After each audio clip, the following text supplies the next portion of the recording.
돼지구이를 넣은함. 찰스 램.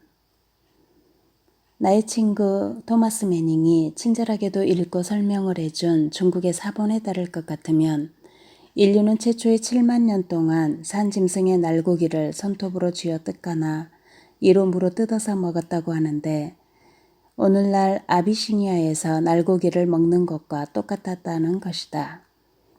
이 시기의 일은 위대한 공자가 우주의 원리를 다룬 주역 제2장에 명백히 적혀 있는데 거기에는 일종의 황금시대라는 것을 초황이라는 말로 나타냈고 그것을 문자대로 한다면 요리인의 휴일이란 뜻이 된다. 그 사본은 계속해서 일러주고 있는데 굽는 기술 또는 그을리는 기술은 다음과 같은 방법으로 우연히 알게 된 것이었다.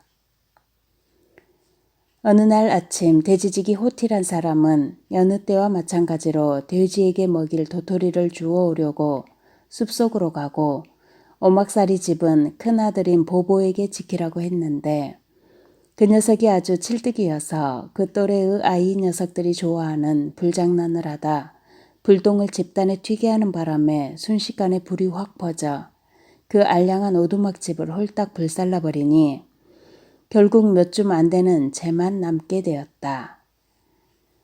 그 오두막, 건물이라고는 하지만 노아의 홍수 이전의 한심스런 임시 운막쯤이라고나 생각하는 것이 좋겠다.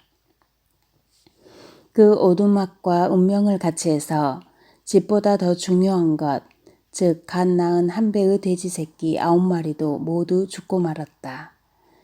중국의 돼지는 우리가 책에서 읽은 바에 의하면 까마득한 옛날부터 동양 어디에서나 사치품으로 소중히 여겨왔던 것이다. 당신이 생각해 볼 수 있듯이 보보 녀석은 하늘이 노랗게 보일 정도로 놀라 어찌할 바를 몰랐으나 그것은 집을 태워 먹었기 때문이 아니었다. 그까짓 집이야 마른 나뭇가지 몇 개로 아버지하고 한 두어 시간 일하면 누워서 식은 죽 먹기로 어느 때고 지을 수 있는 일이었으나 문제는 돼지를 망쳐놓은 때문이었다. 아버지한테 뭐라고 변명을 할까 생각하며 그 비명 횡사한 돼지 새끼의 연기가 피오르는 자네를 내려다보고 손을 마주 비비고 있는데 무슨 냄새가 콧구멍을 찌르는 것이었다. 그러나 그 냄새는 아직 한 번도 맡아본 일이 없는 그런 냄새였다. 어디서 나오는 냄새일까? 타버린 오막살이에서 나오는 것은 아니고 그런 냄새는 전에 맡아본 일이 있으니까. 정말이지 이것은 그 재수가 나쁜 어린 방화자가 부주의에서 일으킨 처음 저지른 사고는 아니었다. 그 냄새는 이미 알고 있는 나물이나 잡초나 꽃향기하고는 전혀 달랐다. 동시에 무언가를 미리 알려주는 군침이 그의 아랫입술을 흥건히 적셨다. 녀석은 어떻게 생각해야 할지 알 수가 없었다. 다음에 돼지한테 무슨 생명의 기운이 있나 싶어 몸을 굽혀 만져보았다. 그런데 녀석은 손가락을 대어 그 댄 손가락을 식힐 양으로 미련스럽게도 그것을 입으로 가져갔다. 불에 그을린 가죽 조각이 손가락에 조금 묻어 있다가 난생 처음, 아니 이 세상 최초로, 왜냐하면 그 녀석 전에는 아무도 그 맛을 몰랐을 테니까 그 맛을 보게 되었다. 그 바삭바삭하는 돼지 가죽 맛을. 또다시 녀석은 돼지를 만지고 주물럭거렸다.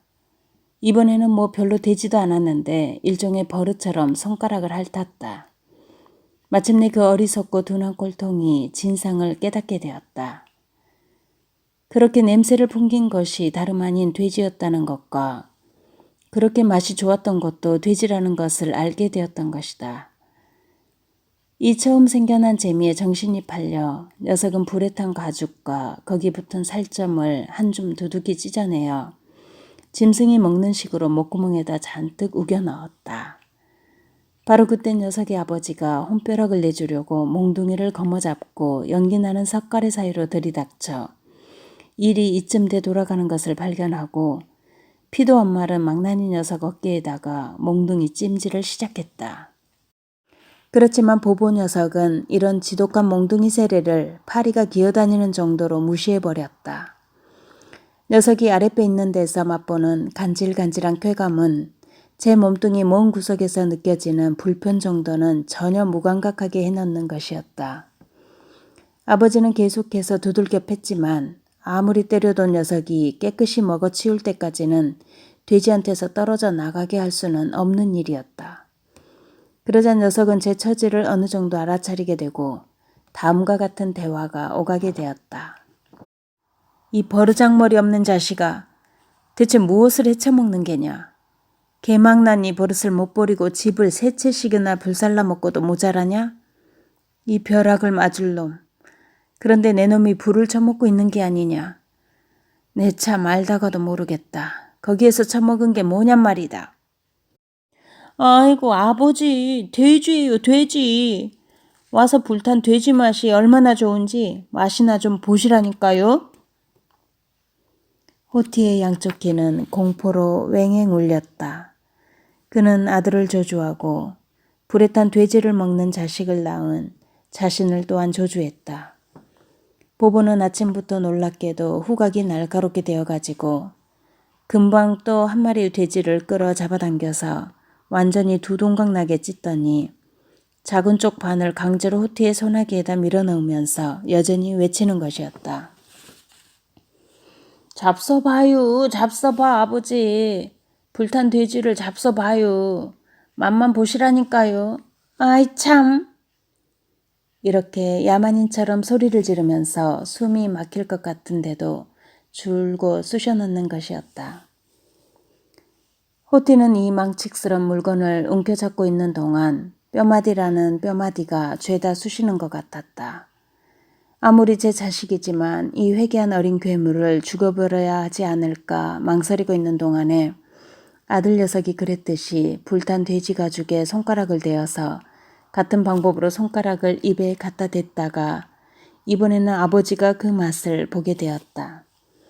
아버지가 아무리 입을 벌여놨다는 표정을 만들어 지으려고 하였지만 그 맛이 아주 싫은 것이 아니었다.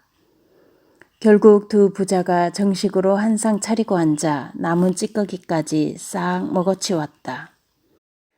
보보는 이 비밀을 절대로 입 밖에 내서는 안 된다고 단단히 명령을 받았다.